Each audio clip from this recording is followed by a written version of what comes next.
Hi, my name is Jay Merrill and I teach 7th grade science at North Layton Junior High.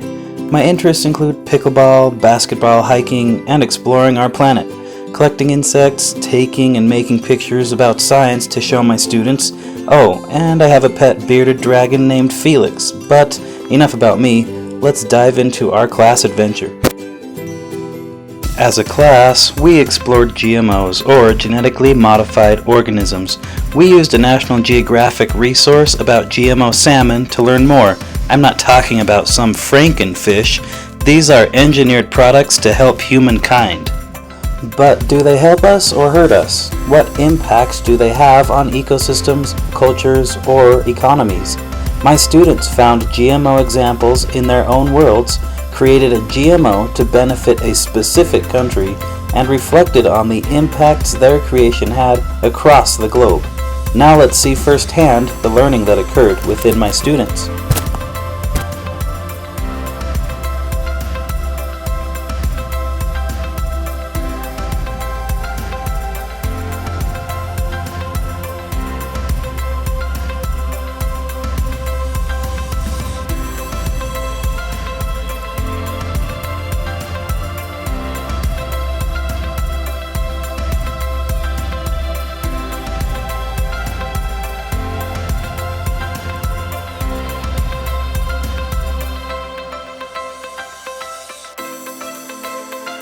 A human need that some country had, right?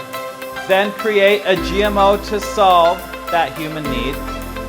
And then you needed to evaluate the consequences of your creation. When I say go, I want you to get in your project groups. I want you to evaluate the potential consequences of creating your GMO, the one that you guys have decided on for your project.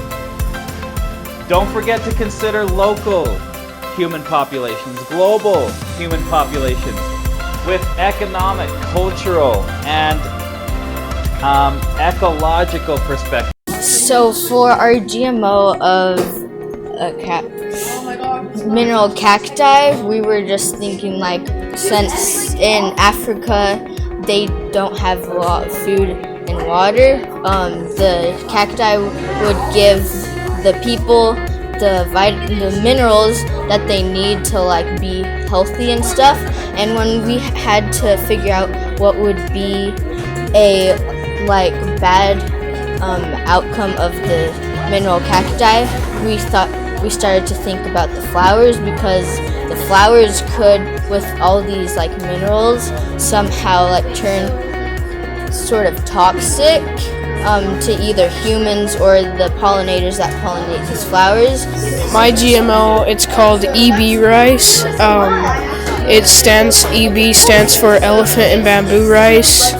We'll grow this in Asia and in South Asia because they have a food shortage problem, and the genes from bamboo grow very fast, so we could have a lot of crops growing fast. And elephants live the longest in Asia, so we can take DNA from them and put it into the rice that will make it so it won't spoil as fast as normal rice.